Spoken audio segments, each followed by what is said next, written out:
વિદ્યાર્થી મિત્રો, છેલ્લે આપણે કેટલાક અગત્યના સંઘનન પોલિમર જેમાં મેલેમાઇન એની ચર્ચા કરી હતી. ત્યારબાદ યોગશીલ પોલિમર, પીવીસી, પોલિસ્ટાયરીન, ક્લિપ્ટાલ, તો આવા પોલિમરની બનાવટ અને એના ઉપયોગો વિશે વાત કરી, જે નીટ અને જી ગુજસેટ જેવી એક્ઝામ માટે ખૂબ ઉપયોગી હતા. આજે આપણે રબર વિશે વાત કરવાની છે મિત્રો. તો રબર પણ પોલિમર જ છે. તો આ રબર છે એ ત્રણ પ્રકારના હોઈ શકે છે: કુદરતી રબર, સંશ્લેષિત રબર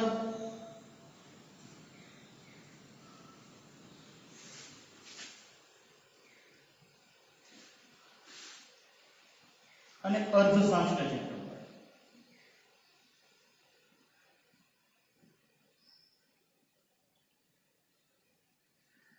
સૌપ્રથમ આપણે કુદરતી રબર વિશે વાત કરશું, ત્યારબાદ અર્ધ સંશ્લેષિત રબર વિશે વાત કરશું, ત્યારબાદ કેટલાક અગત્યના માનવ સર્જિત કૃત્રિમ એવા સંશ્લેષિત રબર છે એમના બનાવટ અને એના ઉપયોગો વિશે વાત કરશું. તો આપણે વાત શરૂ કરીશું સૌપ્રથમ કુદરતી રબર વિશે.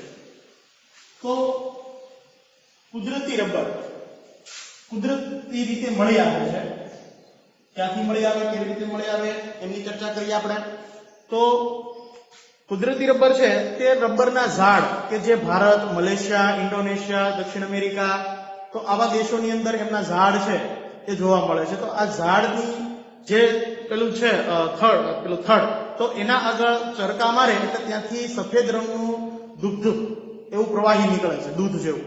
તો આ જે સફેદ રંગનું દૂધ જેવું જે પ્રવાહી મળે છે એમને રબર લેટેક્સ તરીકે ઓળખવામાં આવે છે મિત્રો, જેને આપણે રબર ક્ષીર તરીકે પણ ઓળખીએ છીએ.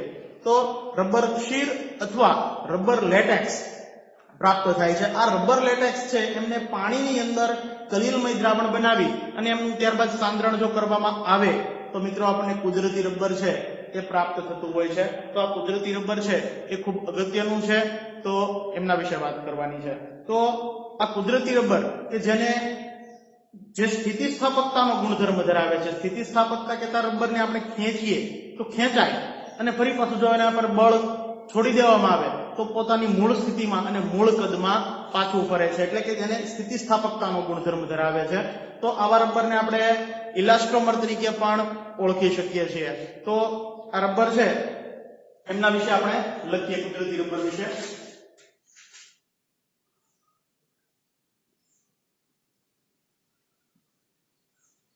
કુદરતી રબર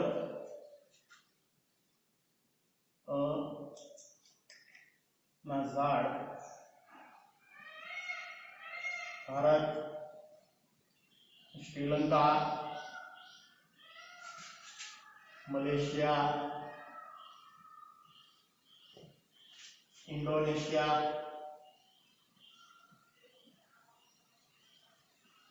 દક્ષિણ અમેરિકા માં જોવા મળે છે. આ ઝાડમાંથી રબર લેટેક્સ એટલે કે રબર ક્ષીર પ્રાપ્ત થાય છે.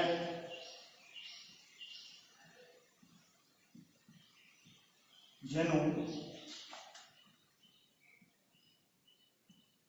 પાણી સાથે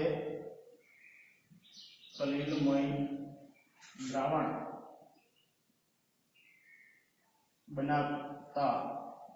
બનાવી સાંદ્રણ કરતા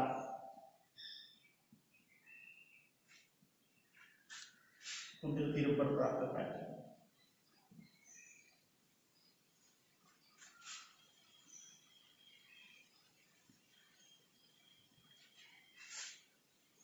આ કુદરતી રબર સ્થિતિસ્થાપકતા નો ગુણ ધરાવે છે.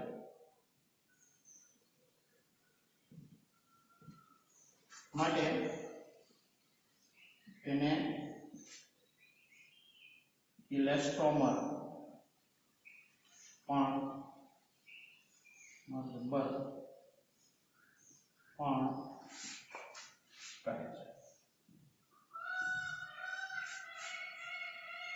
આ સ્થિતિસ્થાપકતા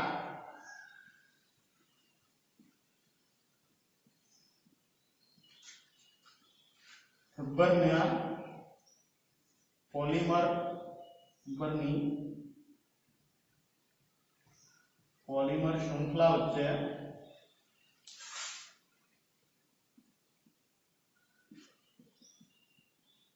નિર્બળ આંતરઆણવીય બળ અને થોડા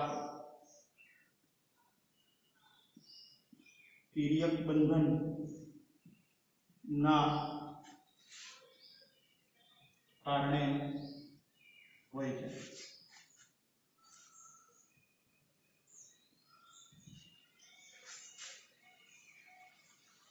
તો આપણે રબર વિશે કેટલીક સામાન્ય વાત મેં અહીંયા લખી છે મિત્રો, યાદ રાખવાની છે કે રબર આપણે આગળ વાત કરીએ એમ કે એના ઝાડ છે ભારત, શ્રીલંકા, મલેશિયા, દક્ષિણ અમેરિકા, ઇન્ડોનેશિયા જેવા દેશોમાં હોય છે.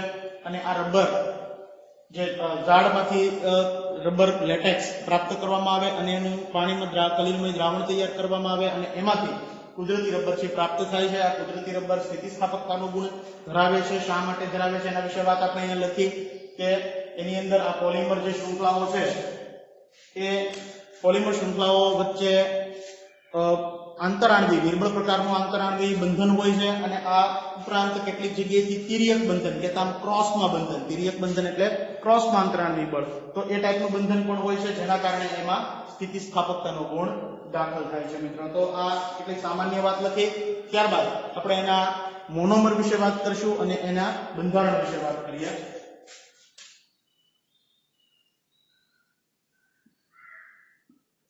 કુદરતી રબર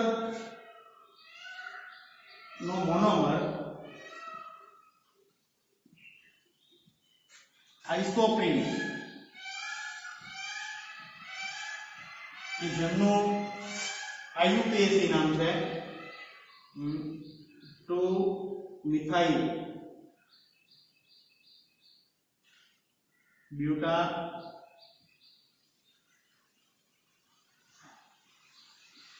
-1,3-ડાઇન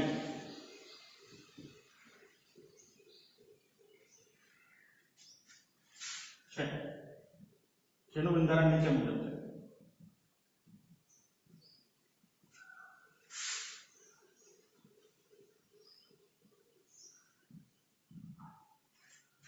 તો આમનું બંધારણ જોઈએ તો એ આ ટાઈપનું હોય છે.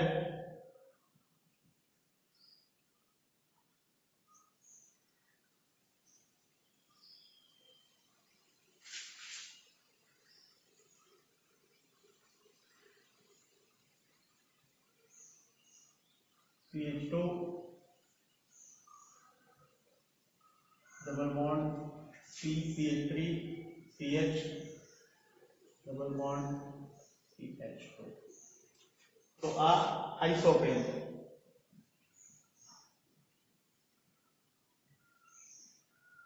તો આ આઇસોપ્રીન મોનોમર એનું પોલિમરાઇઝેશન થવાથી કુદરતી રબર છે એ પ્રાપ્ત થાય છે મિત્રો. તો જોઈએ કઈ રીતના એનું પોલિમરાઇઝેશન થશે. આપેલા ઘણા કેટલાક અહીંયા ત્રણેય આઇસોપ્રીન મોનોમર દર્શાવો અને એમની વચ્ચે આપણે બંધ બનાવી અને પોલિમર બનાવીએ. તો CH3 CH2 double bond CH double bond CH2. ત્યારબાદ CH2 double bond CH3 CH double bond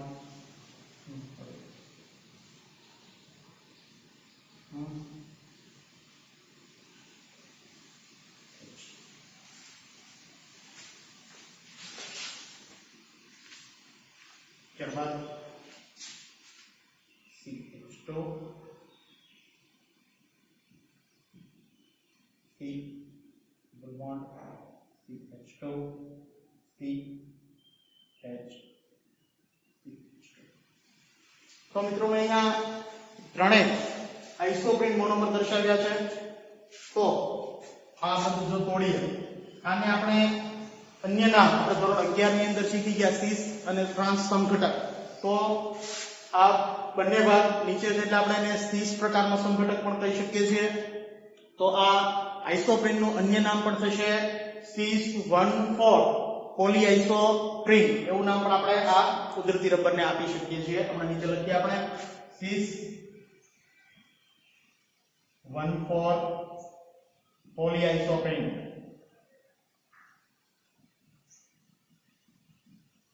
તો આ કુદરતી રબર નું નામ થશે સીસ 1,4 પોલીઆઇસોપ્રીન.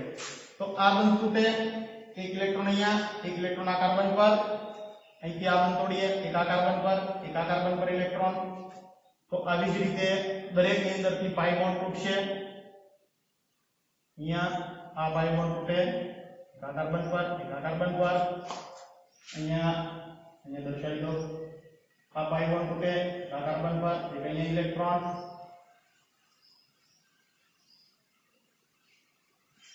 તો આવી રીતે પાઈ બોન્ડ છે બધા તૂટી જશે અને અહીંયા ડબલ બોન્ડ થઈ જશે, અહીંયા પણ ડબલ બોન્ડ થઈ જશે, અહીંયા પણ ડબલ બોન્ડ થઈ જશે. ત્યારબાદ આ કાર્બન છે આ કાર્બન સાથે જોડાશે, આ કાર્બન છે અહીંયા જોડાશે, આ કાર્બન છે અન્ય આવી રીતે ભાગ સાથે જતો રહેશે, આ ભાગ પણ અહીંયા ભાગ સાથે જતો રહેશે. તો આટલો ભાગ છે એ પોલિમરની અંદર પુનરાવર્તન પામે રાખશે. એટલે કે આ ત્રણ અણુ લીધા એટલે આ ભાગ 3 વખત આટલો પુનરાવર્તન પામ્યો. એક ભાગ ઉપર દર્શાવી તો એક વખત પુનરાવર્તન પામે અહીંયા સુધી, આટલે સુધી. બરાબર. તો આ કુદરતી રબર છે એ આવું બંધારણ ધરાવે છે. તો ખૂબ અગત્યનું છે તેમનું બંધારણ, વ્યવસ્થિત રીતે સમજજો. બરાબર. આ કુદરતી રબર છે આવી રીતના રેખીય પોલિમર છે અને ત્યારબાદ આ જે રેખાઓ છે અથવા તો જે શૃંખલાઓ છે આ શૃંખલાઓ વચ્ચે આંતર આણ્વીય બંધ રચાય અને કેટલાક તિર્યક બંધન આપણે આગળ વાત કરીએ એમ કેટલાક તિર્યક બંધન ઉપરાંત કેટલાક અન્ય બંધન છે એ ઘણા બધા બંધ રચી અને આખું ગૂંચળામય આખું પોલિમર જે તૈયાર થાય છે જેના કારણે એની અંદર સ્થિતિસ્થાપકતાનો ગુણ છે એ દાખલ થતો હોય છે મિત્રો. તો આ કુદરતી રબર વિશેની વાત હતી. ત્યારબાદ આપણે રબરનું વલ્કેનાઇઝેશન વિશે વાત કરવાની છે.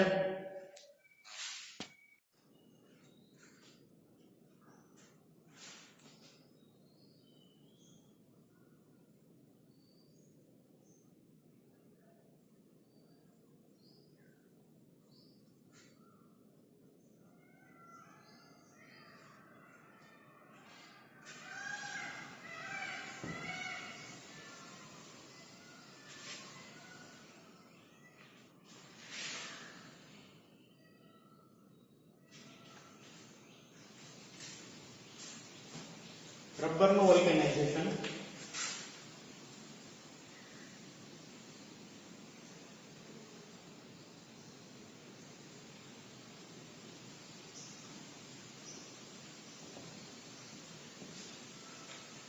ઘણી વખત મિત્રો તમે રસ્તા પર જતા હો તો ઘણી વખત સ્ટોર પર પણ લખેલું હોય કે વલ્કેનાઇઝિંગ કરી આપવામાં આવે છે ટાયરનું.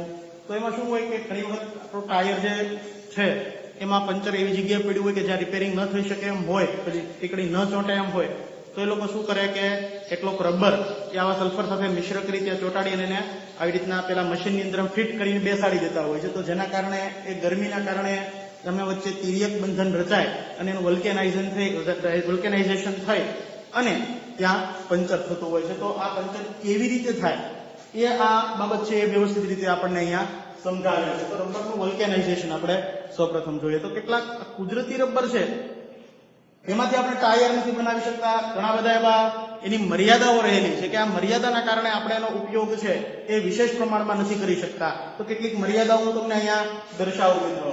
તો સૌપ્રથમ વાત કરીએ તો રબર છે એ 335 કેલ્વિન થી વધારે તાપમાને વધારે તાપમાને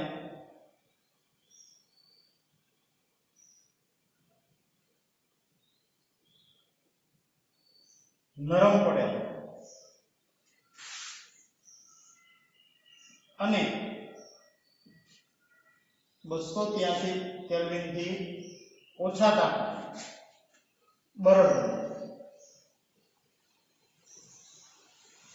તો એની મર્યાદા છે મિત્રો કે જો રબરને ગરમ કરવામાં આવે એટલે કે તે ગરમી પ્રાપ્ત કરે તો 335 કેલ્વિન થી વધારે તાપમાન જો પ્રાપ્ત કરે તો રબર જે કુદરતી રબર નરમ પડતું હોય છે, પોચું બનતું હોય છે, જ્યારે 283 કરતા નીચા તાપમાને તે બરડ બનતું હોય છે. મિત્રો તમે જાતે પણ આવો અનુભવ કરી શકો છો કે રબરના ચપ્પલ છે એ ઘણી વખત આપણે તડકામાં રહી ગયા હોય તો જ્યારે ગરમા ગરમ ચપ્પલ હોય, તડકામાં પીડ્યા હોય ને આપણે જ્યારે એના પર પગ નાખીને પહેરીએ ત્યારે આપણને થોડાક ચપ્પલ નરમ પડી ગયા હોય એવું આપણને લાગે. તો આ એક એની મર્યાદા છે કે 335 કરતા વધારે તાપમાને એ નરમ પડે અને આથી 283 થી નીચા તાપમાને તે બરડ બને. ઉપરાંત અધ્રુવી દ્રાવકોમાં દ્રાવ્ય છે રબર. કુદરતી રબરની વાત છે મિત્રો. અધ્રુવીય દ્રાવકોમાં દ્રાવ્ય છે.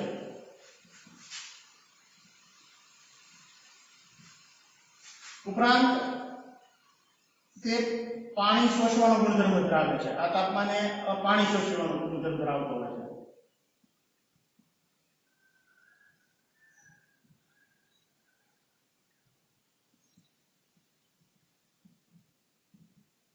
ઉપરાંત તે ઓક્સિડેશન કરતાના હુમલા પ્રત્યે બિન પ્રતિકારક છે.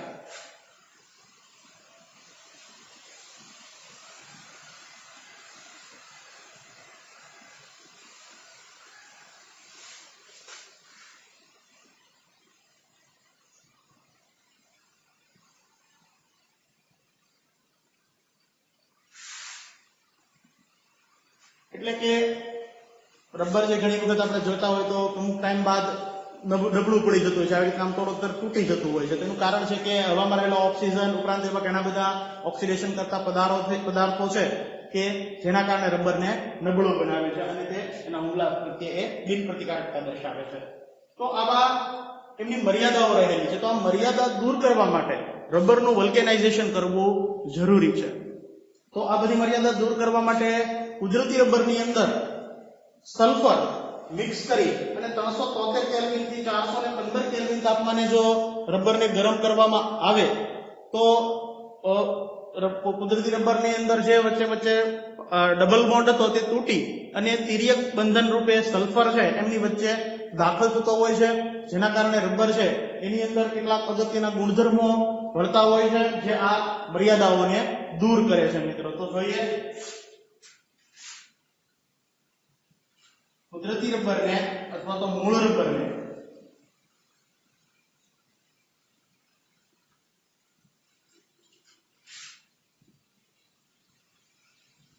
સલ્ફર સાથે 373 કેલ્વિન થી 415 કેલ્વિન તાપમાને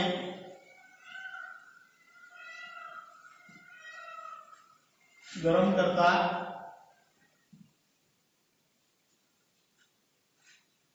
કુદરતી રબરમાં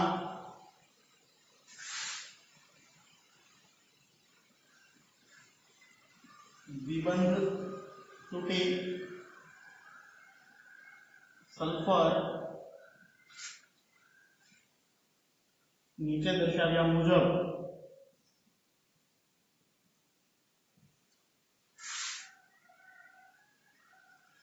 દાખલ થાય, જેને રબરનું વલ્કેનાઇઝેશન.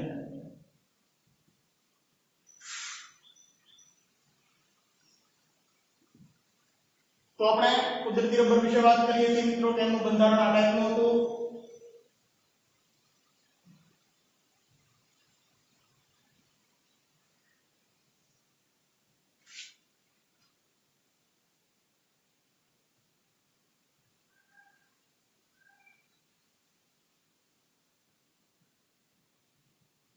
અહીં આગળ સમજાવો. એનો મોનો પુનરાવર્તિત એકમ આપણે દર્શાવ્યો છે. અન્ય એકમ પણ એક નીચે દર્શાવેલો આવો છે.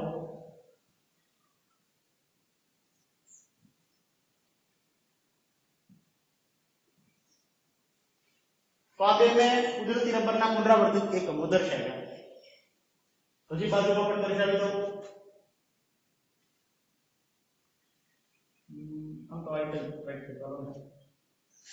તો સલ્ફર એ આ બિંદુ पे एक इलेक्ट्रॉन અહીંયા, એક ઇલેક્ટ્રોન અહીંયા, આ બિંદુ पे एक इलेक्ट्रॉन અહીંયા, એક ઇલેક્ટ્રોન અહીંયા, અને સલ્ફર કે જેની બાહ્ય કક્ષામાં 6 ઇલેક્ટ્રોન છે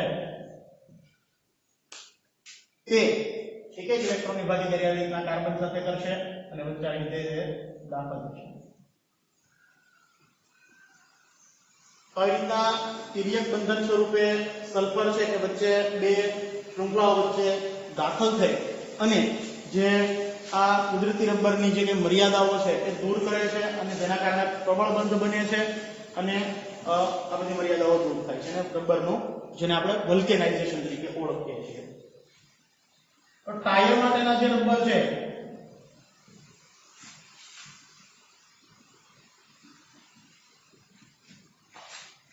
,5% સલ્ફર નો ઉપયોગ થાય. તો ટાયર બનાવવા માટેનું જે રબર છે એની અંદર 5% સલ્ફર મિશ્ર કરવામાં આવતો હોય છે. ઉપરાંત અન્ય બંધારણમાં આપણે સલ્ફરનું જોઈ શકીએ. બાજુમાં દર્શાવી દઉં.